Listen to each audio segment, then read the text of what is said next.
افسانہ روشنی، اس کے سوالات آپ کے سامنے ہوں گے، اس کے جوابات یہ ہیں۔ افسانہ روشنی پریم چند کی کتاب واردات سے ماخوذ ہے۔ اسی طرح سے سوال نمبر 2 ہے، ICS افسر اپنی سواری گھوڑے سے معائنے کے لیے نکلا تھا۔ سوال نمبر 3 کا جواب ہے کہ عورت نے ICS افسر کا روپیہ خودداری کی وجہ سے واپس کر دیا۔ عورت کا یہ جملہ تھا کہ میں غریب ہوں لیکن بھکارن نہیں ہوں۔ اسی طرح سے سوال نمبر 4 کا جواب ہے کہ بوڑھے کو ڈوبنے سے ICS افسر نوجوان نے بچایا تھا۔ 5 کا ہے جواب کہ بیوہ عورت سے ICS افسر نے خودداری، فرض شناسی اور اس کے بعد ہے کہ توکل پسندی سیکھا۔ سوال نمبر 6 کا جواب ہے کہ پریم چند نے اس کہانی کا عنوان روشنی صرف اس وجہ سے رکھا ہے کہ اس سے ایک ICS افسر کا ذہن روشن ہوا ہے۔ دونوں واقعے نے اسے سوچنے پر مجبور کیا، غرض کہ اس کہانی میں روشنی کو تبدیلی ذہن یا ماہیت قلب کے طور پر استعمال کیا ہے۔ اور سوال نمبر 7 کا جواب ہے کہ پریم چند کا اصلی نام دھنپت رائے ہے۔ سوال نمبر 8 کا جواب ہے کہ پریم چند کی پیدائش بنارس کے لمحی گاؤں میں ہوئی۔ اور سوال نمبر 9 کا جواب ہے کہ دہقانی عورت کے 2 بچے تھے۔ اور 10 کا جواب ہے کہ افسر عورت کی انسانیت سے متاثر ہوا۔ کتاب میں یہ معروضی سوالات ہیں، اس کے جوابات دیکھیے کہ ان میں کون سی کہانی پریم چند کی ہے۔ کھول دو، بابا نور، کفن، گرم کوٹ۔ تو کفن یہ افسانہ پریم چند کا ہے، یہ کہانی پریم چند کی ہے۔ اسی طرح سے روشنی کیا ہے؟ روشنی داستان ہے، ناول ہے، افسانہ ہے یا ڈرامہ ہے؟ تو روشنی ایک افسانہ ہے۔ اسی طرح سے ہے کہ ICS کس علاقے میں رہتا تھا؟ شہری، کوہستانی علاقہ یا ریگستانی علاقہ یا برفیلے؟ تو کوہستانی علاقے میں ان کی جاب ہوئی تھی، کوہستانی علاقے میں رہتا تھا۔ اس کے بعد کچھ سوالات ہیں کہ گڈھے میں کون گرا تھا؟ ایک عورت یا ایک بوڑھا، ایک بچہ، ایک مسافر؟ تو ایک بوڑھا گڈھے میں گر گیا تھا۔ بڈھے نے مہاتما کس کو کہا ہے؟ IPS کو یا IFS کو یا ICS کو یا IAS کو؟ تو انہوں نے ICS کو مہاتما کہا ہے بڈھے نے۔ اس کے بعد ہے کہ ICS نے عورت کو دیوی اس لیے کہا کیونکہ وہ خوبصورت تھی، اس میں عزت نفس اور صبر و توکل کا مادہ تھا، وہ مندر میں رہتی تھی، وہ ہر وقت پوجا کرتی تھی۔ تو اس کا صحیح جواب ہے اس میں عزت نفس اور صبر و توکل کا مادہ تھا، اس لیے اس کو دیوی کہا ہے۔ اس کے بعد ہے کہ درج ذیل لفظوں سے جملے بنائیے۔ لفظ ہے تاریکی، برہنہ، زالہ، شجر، اسی طرح سے حریص، بوسیدہ، افق، طوفان، رعد، ابر۔ تو اس کے دیکھتے ہیں جملے، پھر اس کے بعد آگے دیکھیں گے۔ درج ذیل لفظوں سے جملے بنائیے، تو یہاں ہم جملے بنا رہے ہیں۔ پہلا لفظ جیسا کہ تاریکی ہے، 2 طرح سے جملے میں یہ بات دھیان میں رکھیے گا کہ آپ اس کی میننگ کے ساتھ بنا سکتے ہیں یا پھر اسی لفظ کا استعمال کر سکتے ہیں۔ زیادہ بہتر ہے کہ اگر درج ذیل لفظوں سے جملے بنانے کو کہا جائے تو آپ اس کی میننگ کے ساتھ بنائیں۔ چاروں طرف تاریکی چھا رہی ہے، رات کی تاریکی میں چور گھروں میں چوری کرتا ہے، آنکھوں کے سامنے اندھیرا چھا گیا، یہ اس کی میننگ ہے۔ اسی طرح سے ہے برہنہ، آج کل لڑکیاں برہنہ ہو کر بازار جاتی ہیں، یا پھر اس طرح سے مغرب کی ننگی تہذیب عام ہو رہی ہے، یہ میننگ ہے۔ اسی طرح سے زالہ، بارش کے ساتھ زالہ باری ہو رہی ہے، برسات کے موسم میں زالہ، اولا اکثر پڑھتے ہیں، اولا، یہ میننگ ہے۔ اسی طرح سے شجر تو ہے کہ بوڑھا شجر کے سائے میں آرام کر رہا تھا، یا سرکار درخت لگانے میں عوام سے مدد چاہتی ہے، درخت۔ اسی طرح سے حریص، اکرم دن بدن حریص ہو رہا ہے، شمیم کی لالچ سے دور رہو، تو یہ ہے لالچ۔ اسی طرح سے بوسیدہ، یہ کپڑا بوسیدہ ہے، ہر عید میں احمر پرانا کپڑا پہنتا ہے، یہ میننگ ہے۔ اسی طرح سے افق ہے، افق مغرب میں شام ڈھلے لالی ہوتی ہے، یا طلوع آفتاب کے وقت پورب میں آسمان کا کنارہ صاف ہوتا ہے، یہ میننگ ہے۔ اسی طرح سے طوفان، شور سے پہلے کا سناٹا طوفان سے کم نہیں ہے، میرے دل میں طوفان برپا ہے یا بپا ہے۔ اس کے بعد ہے رعد، میرا پورا کنبہ رعد کی گرج سے سہما ہوا ہے، رعد کی گرج سے۔ اسی طرح سے بارش ہونے سے قبل بجلی گرجتی ہے، یہ میننگ ہے۔ اس کے بعد ہے ابر، ابر کی زد میں ستارہ نہیں دیکھا جاتا، فیل بے زنجیر کی مانند اڑا جاتا ہے ابر یا بادل۔ کہہ رہا ازداد بتائیے، تو یہاں پر ہے ازداد بتانے کو، تو ازداد کن کن الفاظ کے آپ سے پوچھے جا رہے ہیں۔ سب سے پہلے ہے شب، تو اس کا الٹا ہے روز، زمین، آسمان، خوشبو کا بدبو، قریب کا بعید، اسی طرح سے غم کا خوشی، شجر کا حجر، خواب کا بیدار، حق کا باطل یا ناحق۔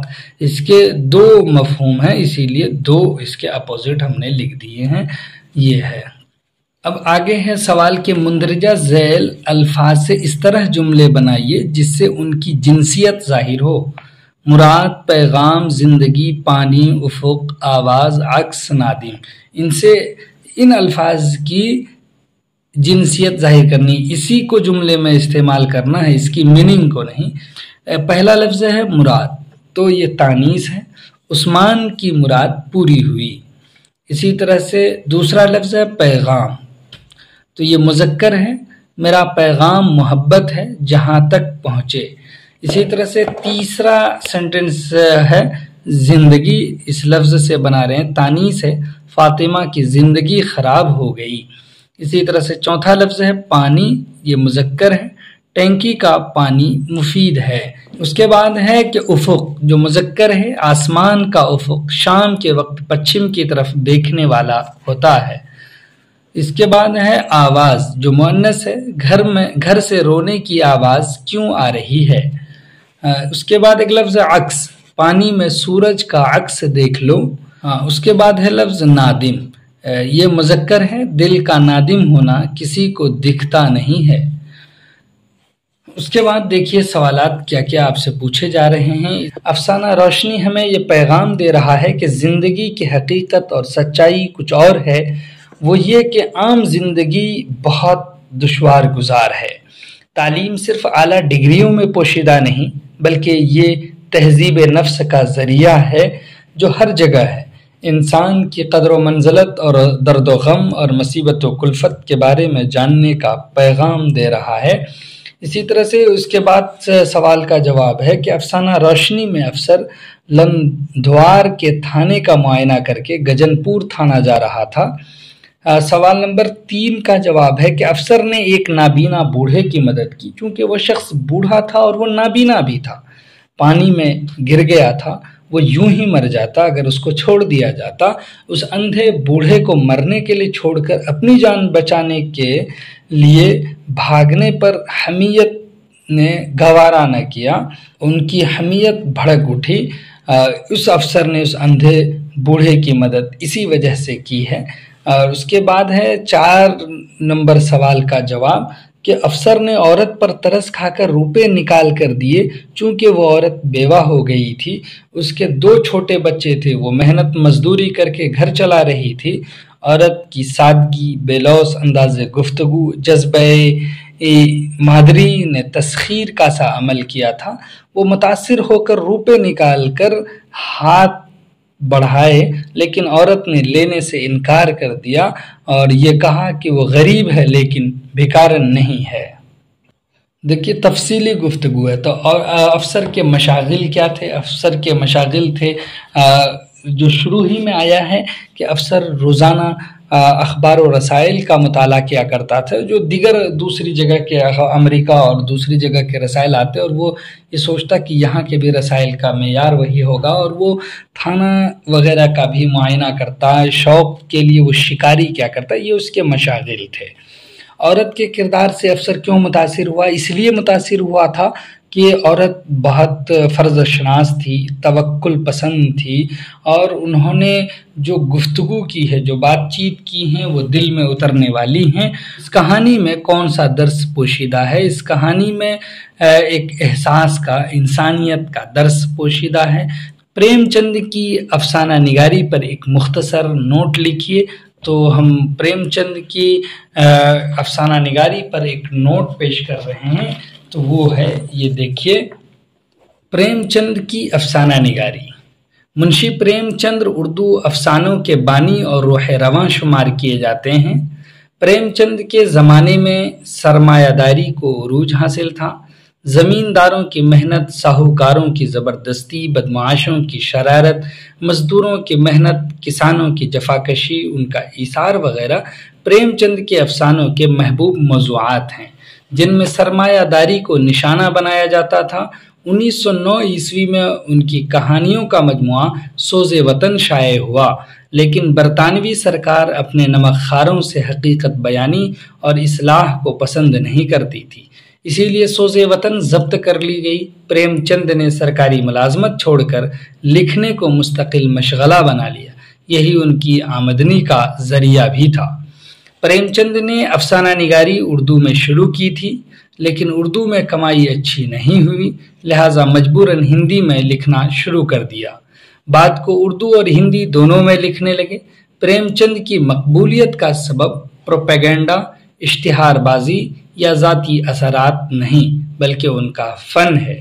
ان کے پاس افسانہ نگاری کا مکمل فن تھا، اس لیے پلاٹ، کردار اور قصہ کی پیشکش میں وہ ماہر اور کامل نظر آتے ہیں۔ پریم چند نے انسانی فطرت کا گہرا مطالعہ کیا ہے۔ وہ افسانوں میں جب واقعات بیان کرتے ہیں تو ان کے کرداروں میں زندگی سانس لیتی ہوئی معلوم ہوتی۔ یہ نتیجہ ہے پریم چند کی انسانی نفسیات سے گہری واقفیت کا، معاشرے کے مختلف طبقوں کے اچھے مشاہدے کا، اور یہی پریم چند کے افسانوں کی مقبولیت کی سب سے بڑی وجہ ہے۔ پریم چند ایک اصلاح پسند ہیں، وہ معاشرے میں اصلاح کے قائل ہیں۔